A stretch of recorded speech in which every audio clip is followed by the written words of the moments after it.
name's Chanhyeong, and then we'll go over 6th grade worksheet together. So we'll go over highlighted ones first, and then if you have more time, then we'll go over the rest of the problems.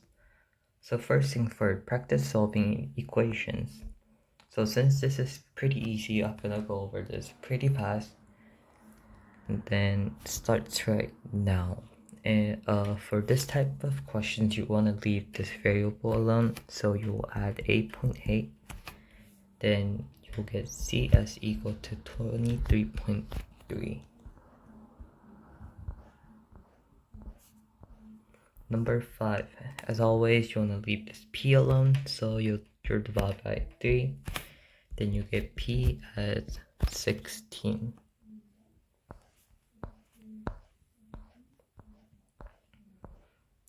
So second one, practice solving inequalities. So this is pretty similar to what I have solved before, but then the only difference is that you have inequalities except for equal sign. So my tip is that you're gonna make this inequality to equal sign because you don't have any negative sign in front of this value. So you're gonna make this equal sign first, and then change equal sign to the inequality that they give you. So first thing, you're gonna divide by 6, then b is equal to 15. But remember the inequality, so b will be less than 15. This is your answer. Number 7, as always, you're gonna make this to equal sign. Divide by 3, y is equal to 14. But you remember the inequality, then y is greater than 14.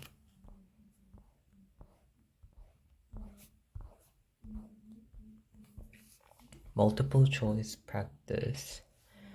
So number 1, a bathtub has about 40 gallons of water in it.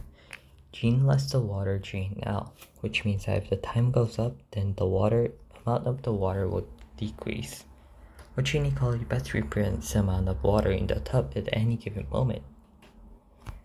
This is a pretty interesting question because it says any given moment, and then what this is telling you is that your equation always has to work at any given moment.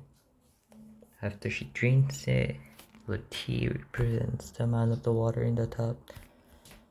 So before we look at this answer choice, I'm just gonna write the equation. So G represents the water in the tub. Okay, then we have 40 gallons. But at any given moment, and then she is draining it out. So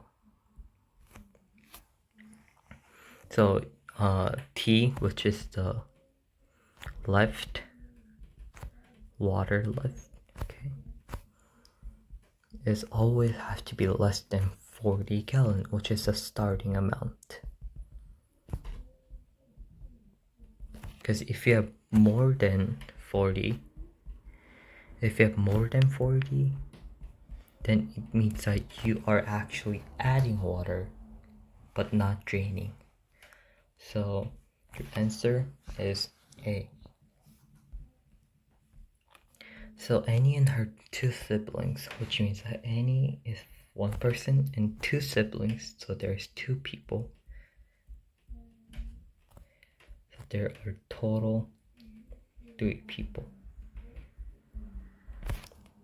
Paid total of $84 for her mother's birthday present, and each sibling pays the same amount. Then which of the following equation represents the correct equation? So there's 3 people, and then they paid $84. And then it doesn't tell you to find what P is, and so your answer choice is B. So number 3. 2/5 of the tile in the rectangular lobby of the hotel in downtown Los Angeles are blue. 2/5 is equal to 90. So how many tiles will be blue. So what you're gonna do is just multiply. Then you'll get 2 is equal to 90 divided by 5. You can write this as 18. So the total tile would be 36 tiles.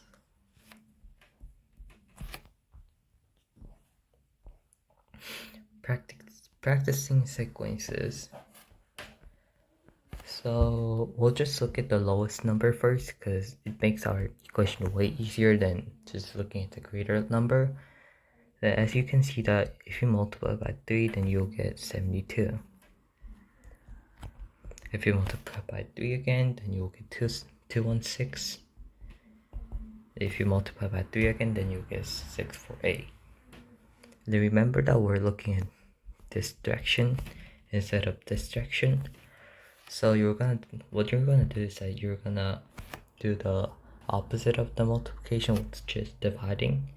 So you divide by 3 every time.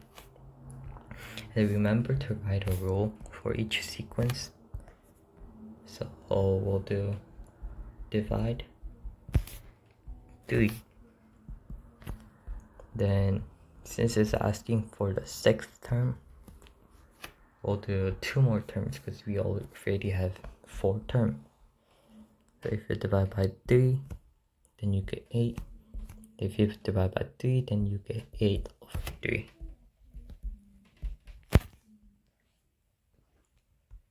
Number 2, 17.5 and 16.3.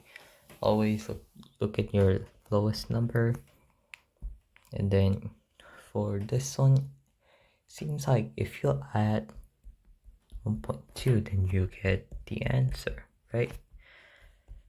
But again, we're looking at this direction. So if you're gonna look at this direction, you're gonna subtract by 1.2. Then remember that we have to write down our rules. We're gonna do minus 1.2. And then we'll find the 6th term, and then we'll subtract by 1.2, so it'll be 12.7 as our 5th term, and then subtract 1.2 again, so we'll get 11.5.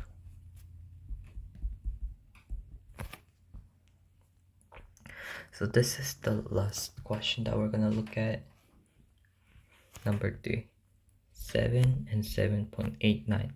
So you'll automatically get that this is adding 0.89. And then if you check it, it also works. So your rule is that adding 0.89, and since we're finding the 6th term, you're gonna add 0.89, then it will be 10.56. Then if you add 0.89, this is 5 when it goes up, 6, 14, 11.45. So this is it, and then thank you for watching my video.